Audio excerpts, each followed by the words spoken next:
मेरा पति शादी के बाद ही विदेश चला गया तो मेरी सास सारा दिन मुझे उल्टी सीधी बातें सुनाती और मुझे ताने दिया करती थी। लेकिन मेरे ससुर के आते ही मेरी सास मेरे कमरे में आ जाती और मेरे हाथ पर दबाकर मेरी सेवा करने लगती। मुझे तभी नींद आ जाती। सुबह होते ही जब मैं कमरे से बाहर आती तो मेरे ससुर मुझे बहुत ज़्यादा पैसे देते और कहते कि यह तुम्हारा इनाम है। मुझे उनकी इस बात पर बहुत ज़्यादा हैरत होती और मैं सोच में पड़ जाती कि किस चीज़ का इनाम है। मुझे अपनी सास पर शक हुआ तो एक दिन मैं उनके कमरे में आने से पहले ही आंखें बंद करके सोने का नाटक करने लगी। उसके बाद जो हुआ वह देखकर तो मेरे रोंगटे खड़े हो गए। मेरा नाम सुरभि है और मैं एक गरीब घर से हूँ। हम 5 बहनें हैं, हमारा कोई भाई नहीं है और मैं सब बहनों में सबसे बड़ी थी। लेकिन मैं देखने में बहुत ज़्यादा खूबसूरत थी। मेरे पापा को बहुत ज़्यादा खुशी हुई जब घर बैठे ही मेरा रिश्ता एक अमीर घर से आ गया और उन लोगों ने किसी भी चीज़ की डिमांड नहीं की थी। बस उन्हें शादी जल्दी करनी थी। मेरे पापा के पास भी कुछ नहीं था, इसलिए उन्होंने मेरी सादगी से शादी कर दी। मेरी सास बहुत खुशी खुशी मुझे अपने घर लेकर आई। शादी की रात है। जब मेरे पति मेरे कमरे में आए तो वह बहुत ज़्यादा चुप थे। उन्होंने मुझसे कोई बात भी नहीं की थी और नहीं मेरी तरफ ठीक से देखा था।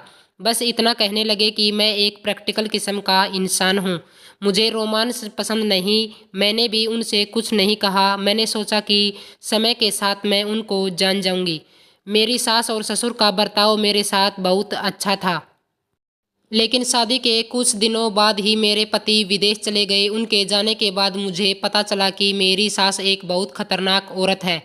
अब वह सारा दिन मुझे घर का काम करवाती रहती थी। मैं सारा दिन घर के कामों में लगी रहती और मेरी सास मेरे हर काम में कमी निकालती। उनका यह बर्ताव मेरे साथ जब शुरू हुआ था, जब मेरा पति काम के लिए विदेश चला गया था। मेरे पति के सामने मेरी सास मेरे साथ बहुत अच्छे से रहती थी। मेरी शादी को अभी कुछ ही महीने हुए थे और इन दिनों में मैं समझ गई थी कि मेरे ससुराल वाले बड़े खंडूस किस्म के इंसान हैं। मेरी सास ने मेरे पति के जाने के बाद किसी बहाने से नौकरानी को घर से निकाल दिया और कहने लगी कि वह सफाई से काम नहीं करती है। नौकरानी के जाते ही घर की सारी जिम्मेदारी मेरे ऊपर डाल दी। मैं जब भी घर की सफाई लगती तो मेरी सास मुझसे कहती कि तुम ठीक से सफाई नहीं लगाई, दोबारा सफाई लगाओ। वह दिन भर मुझे काम में लगाए रखती, लेकिन रात को जब मेरे ससुर के आने का समय होता तो वह मुझसे कहती अपने कमरे में जाओ और हाथ मुंह धोकर तैयार हो जाओ। मैं अपने कमरे में चली जाती और तैयार हो जाती और नया जोड़ा पहन लेती। मेरे ससुर के घर आते ही मेरी सास का बर्ताव मेरे साथ बिल्कुल बदल जाता था। वह मुझसे कहती थी कि मैं तुम्हारे लिए खाना लेकर आती हूँ। जब मैं उनसे कहती कि आप रहने दें, मैं खुद ही ले लूँगी, तो वह मुझसे कहती कि तुम तो मेरी बहू नहीं बेटी हो, मैं तुम्हारे लिए खाना लेकर आती हूँ। मैं उनका यह रवैया समझ नहीं पा रही थी। मेरी सास के दो रूप थे, एक मेरे ससुर के सामने और एक उनके जाने के बाद।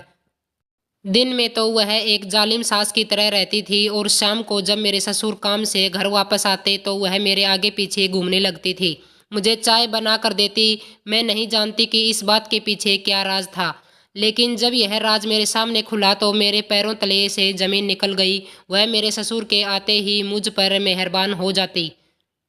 एक दिन तो उन्होंने ऐसा काम किया कि मैं दंग रह गई। रात को वह मेरे कमरे में आ गई और मुझसे कहने लगी कि तुम बहुत थक जाती हो, लाओ मैं तुम्हारे पैर दबा दूं।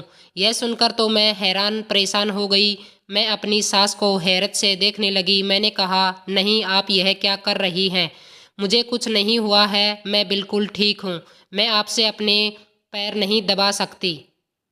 लेकिन उन्होंने मेरी कोई बात नहीं सुनी और मेरे पैर दबाने लगी। मुझे उनके इस बात से बहुत शर्म महसूस हो रही थी। फिर वह तेल लेकर आ गई और मेरे पैरों में लगाने लगी। मुझे यह बहुत बुरा लग रहा था। मैंने उन्हें बहुत बार मना किया कि आप मेरे से बड़ी हैं, मैं आपसे मालिश नहीं करवा सकती, लेकिन वह ज़बरदस्ती मेरे पैर पकड़कर उस पर तेल लगाने लगी। वह इतनी अच्छी मालिश करती थी कि कुछ ही देर में मेरी सारी थकान उतर जाती थी और मैं गहरी नींद में सो जाती थी। मैं सारी रात सोती रहती। सुबह जब मेरी आँख खुली तो मैं बहुत थकान महसूस कर रही थी। मेरा पूरा बदन दर्द कर रहा था और ऐसा महसूस हो रहा था कि मैं सारी रात बहुत मेहनत का काम किया हो। जबकि तेल की मालिश के बाद तो सुकून मिलना चाहिए। लेकिन मेरे साथ अजीब ही हो रहा था। जब मैं कमरे से बाहर आई तो मेरे ससुर मुझे देखकर मुस्कुराने लगे। मुझे उनको देखकर बहुत हैरत हुई। मैं सोचने लगी पता नहीं ये क्यों मुस्कुरा रहे हैं। फिर जो सवाल उन्होंने मुझे किया यह सुनकर तो मैं दंग रह गई। वह मुझसे कहने लगे कि तुमको रात को नींद अच्छे से आई थी। मुझे उनका यह सवाल बहुत अजीब लग रहा था क्योंकि मैं तो कभी किसी से भी नींद की खराबी की कोई शिकायत नहीं की थी। लेकिन मैंने धीरे से उनकी बात का जवाब दिया और कहा कि जी मैं आराम से सो गई थी। यहाँ एक और अजीब बात आज मैंने देखी कि मेरी सास कभी मेरे ससुर के कमरे में नहीं सोई थी, हमेशा अपने अलग कमरे में सोती थी। अपने ससुर के पास तक बैठे हुए नहीं देखा था, उनको कभी एक दूसरे से बात करते भी नहीं देखा था। मेरे ससुर के काम पर जाते ही मेरी सास का बर्ताव फिर से मेरे साथ वैसा ही हो जाता। घर के सारे काम मुझसे करवाती। मेरे ससुर के आते ही वह मेरी खिदमत करने लगती। कुछ दिनों से यही मामला हो रहा था। रोजाना मेरी सास मेरे पर जबरदस्ती पकड़ी और तेल लगाकर मालिश कर देती और उनके मालिश करते ही मेरी आंखों में नींद आने लगती और मैं सो जाती। मैं बहुत कोशिश करती हूँ कि मैं ना सोऊं, जागती रहूं, लेकिन मुझे समझ में नहीं आता था कि उनके मालिश करते ही क्यों मेरी आंखों में नींद आने लगती थी। मुझे समझ नहीं आता था कि मेरे साथ ऐसा क्यों होता है। सारा दिन मैं थकी हुई होती थी, लेकिन जिस तरीके से मुझे रात को नींद आती थी ऐसा लगता था कि मैंने कोई नशा किया हुआ है। मैं ऐसी गहरी नींद में भी सोई थी कि रात में एक बार भी मेरी आंखें नहीं खुली। मेरी नींद तो ऐसी थी, यह हल्की सी आहट से भी मैं जाग जाती थी तो मेरी आंखें खुल जाती थी। लेकिन जब से मेरी सास ने मेरे पैरों में तेल लगाना शुरू किया था, मुझे ऐसी गहरी नींद आ रही थी कि मुझे होश नहीं रहता था कि मैं कहाँ हूँ। यहाँ मेरे ससुराल में मेरे साथ बहुत अजीब गरीब इत्तेफाक हो रहा था। एक बार किसी ने बाहर का दरवाज़ा खटखटाया। मैंने जैसे ही दरवाज़ा खोला, दरवाजे के बाहर एक बच्चा फ्लोर बुक लेकर खड़ा हुआ था। वह फ्लावर बुके के उसने मुझे दिया और कहने लगा यह आपके लिए है। मैं उस बच्चे को देखकर मुस्कुराने लगी। मैंने सोचा कि हो सकता है यह कोई मेरी सास का जानने वाला होगा, इसलिए मैंने फ्लावर बुके को उससे ले लिया। वह बच्चा चला गया। उस बुके में एक कार्ड लगा हुआ था जिस पर लिखा था खूबसूरत लड़की के लिए खूबसूरत सा गिफ्ट आपको चाहने वाला। यह पढ़कर मुझे झटका लगा। मैं घबरा कर वह बुके वहीं पर फेंक दिया। पता नहीं यह कौन था जिसने यह घटिया हरकत मेरे साथ की थी। मैं अपने कमरे में चली गई और कमरे का दरवाज़ा बंद कर दिया। मैं उस आदमी के बारे में सोचने लगी। मेरी अपनी परेशानियां ख़त्म नहीं हो रही थी, यह एक नई मुसीबत मेरे गले पड़ गई थी। सुबह जब मैं अपने कमरे से बाहर आई तो मेरे पूरे शरीर में दर्द हो रहा था और मुझे बहुत ज़्यादा थकान महसूस हो रही थी। मेरी आंखें बंद हो रही थी, मेरे सर में भी दर्द हो रहा था। जब मैं अपना नाश्ता बनाने के लिए किचन में जाने लगी तो मेरी सास मुझसे कहने लगी तुम यहीं बैठो, तुम्हारे लिए नाश्ता बना कर लाती हूँ। सबसे पहले उन्होंने मुझे नींबू पानी पिलाया, इससे मेरा नशा कुछ कम हो गया। इसके बाद मेरी सास ने मेरे सामने नाश्ता रख दिया और जब मैं नाश्ता कर रही थी तो मेरे ससुर मेरे सामने ही बैठकर मुझे देख रहे थे और मुस्कुरा रहे थे। और फिर उन्होंने मुझसे ऐसी बात कही कि मैं सुनकर रह गई। कहने वालों की लाल कलर के कपड़ों में तुम बहुत अच्छी लगती हो। यह सुनकर मुझे बहुत बड़ा झटका लगा क्योंकि लाल कलर का सूट तो मैं रात को ही पहना था और वह मेरा नाइट सूट था जो कि मैं अपने कमरे में जाने के बाद ही पहनती थी और फिर मैं बाहर नहीं आती थी। तो फिर मेरे ससुर को कैसे पता चला कि मैं रात को लाल रंग का सूट पहना था। उनकी बात सुनकर मैं शर्म से पानी पानी हो गई। मैंने अपनी नज़रें झुका ली। अब तो मुझे शक होने लगा था कि रात को मेरे साथ होता क्या है। अभी तक मैं यही सोच रही थी कि मैं रात को इतनी गहरी नींद में कैसे सो जाती हूँ और मेरे ससुर को कैसे पता चला कि मैं रात में किस कलर का सूट पहना है।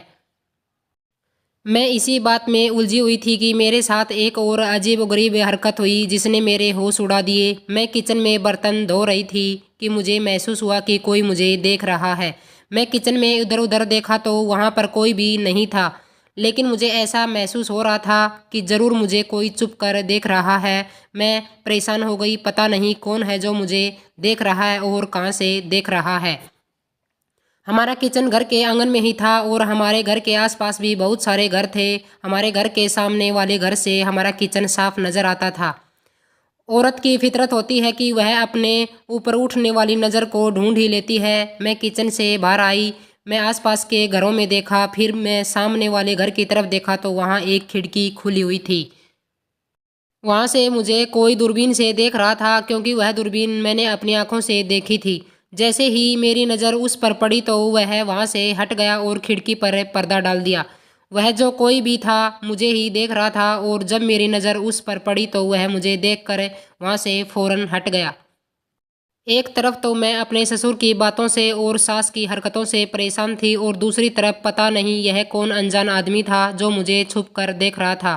पता नहीं मुझे क्या चाहता था। कुछ दिनों बाद किसी ने मेरे घर के आंगन में एक कागज़ का टुकड़ा फेंका, और वह उसी समय फेंका था जब मैं किचन से बाहर आ रही थी। मुझे वह कागज़ का टुकड़ा नज़र आया तो पहले तो मैंने उसे नज़रअंदाज कर दिया, लेकिन फिर मैं सोचा कि कहीं मेरी सास की नज़र उस पर पड़ न जाए। अगर उन्होंने यह उठा लिया तो वह मुझे तो गलत समझेगी, वह तो मुझ पर ही शक करेगी। इसलिए मैंने वह कागज़ उठा लिया और अपने कमरे में आ गई। मेरा दिल बहुत ज़ोर ज़ोर से धड़क रहा था। पहले मैंने सोचा कि उस कागज़ को फाड़ कर फेंक देती हूँ, लेकिन फिर ख्याल आया कि एक बार पढ़ कर देखती हूँ आखिर इसमें क्या लिखा है। मैंने वह खोलकर पढ़ना ही शुरू किया था कि इतने में कोई मेरा दरवाज़ा खटखटाने लगा। मैं एकदम उछल गई। मुझे पता था कि मेरी सास ही होगी। मैं जल्दी से उस लेटर को अपनी अलमारी में कपड़ों के अंदर छुपा दिया और अपने चेहरे से पसीना साफ किया। फिर दरवाज़ा खोल जैसे ही मैंने दरवाज़ा खोला तो मेरी सास मुझे शक की नज़रों से देखने लगी। मुझे पूछने लगी कि मैंने अपना दरवाज़ा बंद क्यों किया था। मैं पहले से ही उस लेटर की वजह से घबराई हुई थी, और अब यह मेरी सास के सवाल मैंने अपने आप को संभालते हुए उनसे कहा कि मैं वॉशरूम में थी, इसलिए मैंने दरवाज़ा अंदर से बंद कर दिया था। लेकिन मेरी सास को मेरी बात पर यकीन नहीं आया, और वह मुझसे पूछने लगे कि तुम इतनी घबराई हुई क्यों हो, क्या हुआ है तुम्हें। मैंने उनसे कहा कि ऐसी कोई बात नहीं है, मैं ठीक हूँ। फिर वह मुझसे कहने लगी कि चलो लेट जाओ, तुम सुबह से काम करके थक गई होगी, मैं तुम्हारे पैरों की मालिश कर देती हूँ। मैंने उनसे कहा कि आप क्यों रोज़ रोज़ मेरे पैरों की मालिश करने आ जाती हैं। मुझे अच्छा नहीं लगता आपसे अपने पैरों की मालिश करवाना, लेकिन वह मेरी कोई बात सुनने को तैयार ही नहीं होती। यही आज मैं भी पक्का इरादा कर लिया कि मुझे उनसे अपने पैरों पर मालिश नहीं करवानी, क्योंकि मेरा दिल कह रहा था कि जिस तेल से वह मेरी मालिश करती है उसमें ही कुछ न कुछ गड़बड़ है। जैसे ही वह तेल लगाने के लिए आगे आई, मैंने अपने पैर पीछे कर लिए। मुझे अंदाज़ा नहीं था कि वह मेरी इस हरकत पर मुझे इतना गुस्सा करेगी। वह कहने लगी कि अगर तुमने मेरी कोई बात टाली तो तुम देखना मैं तुम्हारे साथ क्या करती हूँ। अभी तक मैं तुम्हारे प्यार से कह रही थी, अगर तुमने मेरी बात नहीं मानी तो मैं तुम पर हाथ भी उठा सकती हूँ। मुझे उनकी बात सुनकर डर लगने लगा।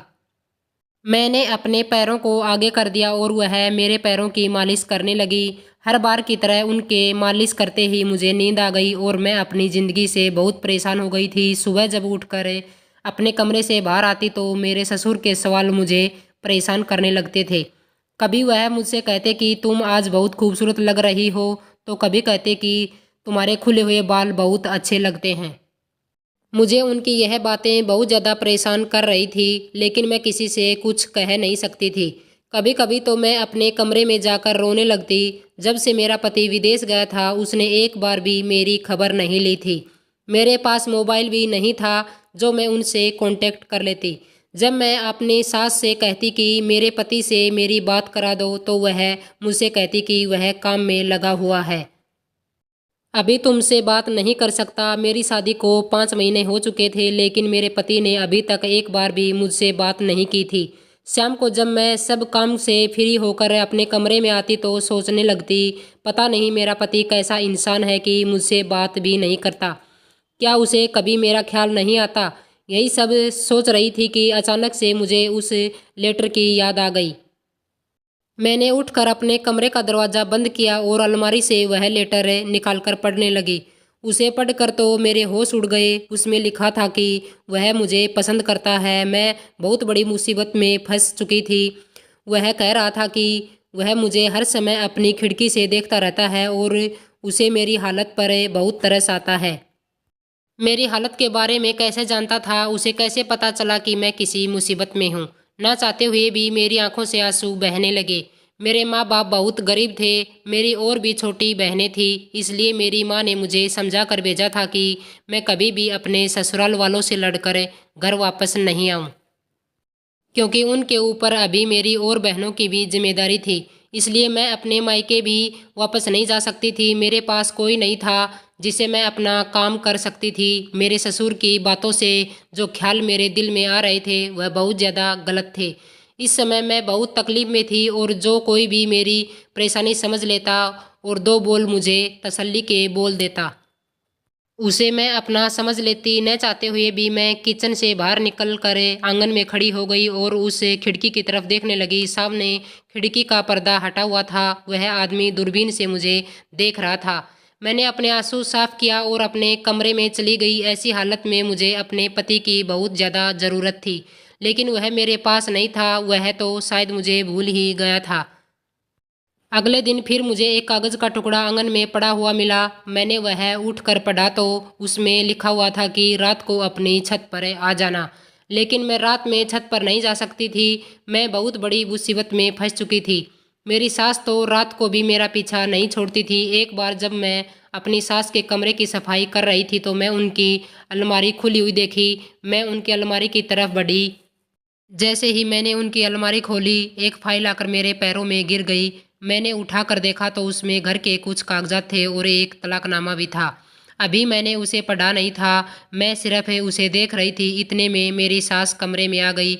उसने मेरे हाथ से वह फाइल छीन ली और गुस्से से बोली कि तुम मेरी अलमारी की तलाशी ले रही हो। मैंने कहा नहीं, मैं तो सिर्फ सफाई कर रही थी। आपकी अलमारी खुली हुई थी तो मैं बंद करने के लिए आ गई। यह फाइल तो खुद ही मेरे पैरों में गिर गई थी। वह कहने लगी कि यह मेरी फाइल है, तुम जाओ यहाँ से। मैं कमरे के बाहर आ गई। मैं सोचने लगी कि मेरी सास ने अपना कमरा अलग कर रखा है और मेरे ससुर को भी अपने करीब नहीं आने देती। मेरे दिल में यह ख्याल आने लगा कि शायद मेरी सास और ससुर में तलाक हो चुकी है और मेरी सास मुझे यह बात छुपाना चाहती है। लेकिन अगर ऐसा होता तो वह इस घर में कैसे रह सकती थी। मैं जितना अपनी सास और ससुर के बारे में सोचती उतना ही उलझ कर रह जाती। आज रात मैंने सोच लिया था कि मैं अपनी सास से अपने पैरों की मालिश नहीं करवाऊंगी। इसलिए मैंने अपने पैरों पर पहले से ही वैसलीन लगा ली थी ताकि वह तेल मेरे पैरों में असर न करे और उसका नशा मेरे ऊपर ना चढ़े। रात को जैसे ही मेरी सास तेल लेकर मेरे पैरों की मालिश करने के लिए आई तो उनके तेल लगाते ही मैं सोने का नाटक करने लगी। उन्हें लगा कि मैं सो गई हूँ तो वह मेरे कमरे से बाहर चली गई। कुछ देर बाद मेरा ससुर मेरे कमरे में आ गया और मेरे कमरे का दरवाज़ा अंदर से बंद कर दिया। मैं सोच भी नहीं सकती थी कि यहाँ मेरे साथ की सब घटिया काम किया जा रहा है। जैसे ही मेरा ससुर मेरे पास आया तो मैं घबरा कर उठ कर बैठ गई। मुझे जागता हुआ देख मेरा ससुर पीछे हट गया। मैंने उससे कहा कि आपको शर्म नहीं आती मेरे साथ ऐसा गंदा काम करते हुए। मेरी सास भी मेरे कमरे में आ गई। वह भी मुझे जागता हुआ देखकर हैरान होने लगी। मैंने अपने ससुर से कहा कि मैं आपकी बेटी जैसी हूँ और आप मेरे साथ यह पाप कर रहे हैं। वह अपनी नज़रें झुकाकर कहने लगा कि मैं तुम्हारे साथ अभी कोई गलत काम नहीं किया। मैं यहाँ सिर्फ तुम्हें देखने के लिए आता हूँ। तुम मुझे बहुत अच्छी लगती हो। मैं तुमसे शादी करना चाहता हूँ। उनकी यह बात सुनकर मेरा दिल किया कि मैं उनका गला दबा दूँ।